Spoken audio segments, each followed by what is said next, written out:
कांग्रेस को देश के अंदर 55 वर्षों तक शासन करने का अवसर मिला था।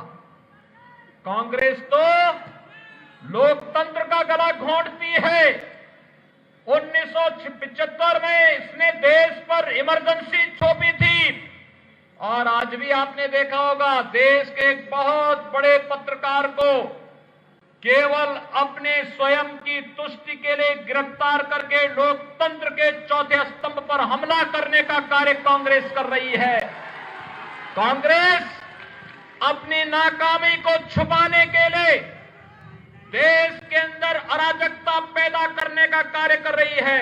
और भाइयों बहनों, देश के अंदर अराजकता पैदा करने की छूट हमें किसी को नहीं देनी चाहिए और यही आह्वान करने के लिए आज मैं आपके पास आया हूं।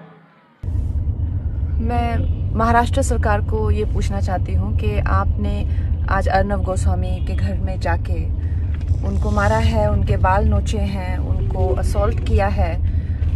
कितने घर तोड़ेंगे आप और कितने गले दबाएंगे, कितने बाल नोचेंगे आप, कितनी आवाजें बंद करेंगे आप?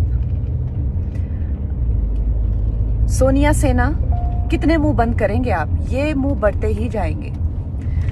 आज कितने हमसे पहले कितने शहीदों के तो गले काटे गए हैं, उनको लटकाया गया है फ्री स्पीच के लिए। कोई बात नहीं, एक आवाज बंद करेंगे कई उठ जाएंगी। कितनी आवाजें बंद करेंगे आप? और गुस्सा क्यों आता है? कोई पेंगुइन कहता है तो गुस्सा आता है। अब पेंगुइन लगते हैं तो पेंगुइन कहेंगे। क्यों गुस्सा आता है? पप्पू सेना कहते हैं। अब पापा के पप्पू जैसा काम करेंगे तो पप्पू सेना तो कहेंगे। सोनिया सेना कहते तो गुस्सा आता है क्या? तो हो तुम सोनिया सेना। कांग्रेस को देश के अंदर 55 वर्षों तक शासन करने का अवसर मिला था। कांग्रेस तो लोकतंत्र का गला घोंटती है। 1975 में इसने देश पर इमरजेंसी थोपी थी और आज भी आपने देखा होगा देश के एक बहुत बड़े पत्रकार को केवल अपने स्वयं की तुष्टि के लिए गिरफ्तार करके लोकतंत्र के चौथे स्तंभ पर हमला करने का कार्य कांग्रेस कर रही है। कांग्रेस अपनी नाकामी को छुपाने के लिए देश के अंदर अराजकता पैदा करने का कार्य कर रही है। और भाइयों बहनों, देश के अंदर अराजकता पैदा करने की छूट हमें किसी को नहीं देनी चाहिए और यही आह्वान करने के लिए आज मैं आपके पास आया हूं कि लड़ाई बिहार विधानसभा चुनाव के 2 चरणों की लड़ाई संपन्न हो चुकी है। तीसरे चरण में आप सभी को अपने मताधिकार का प्रयोग करना है और आपके सामने मुद्दे स्पष्ट हैं।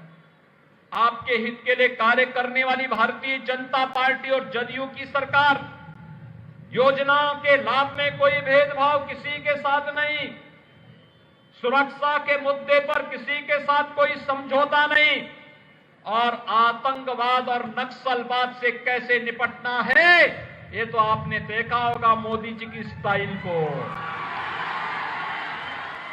याद करिए, कांग्रेस की सरकार थी और उस समय कांग्रेस के नेतृत्व की सरकार को राजद भी समर्थन कर रहा था।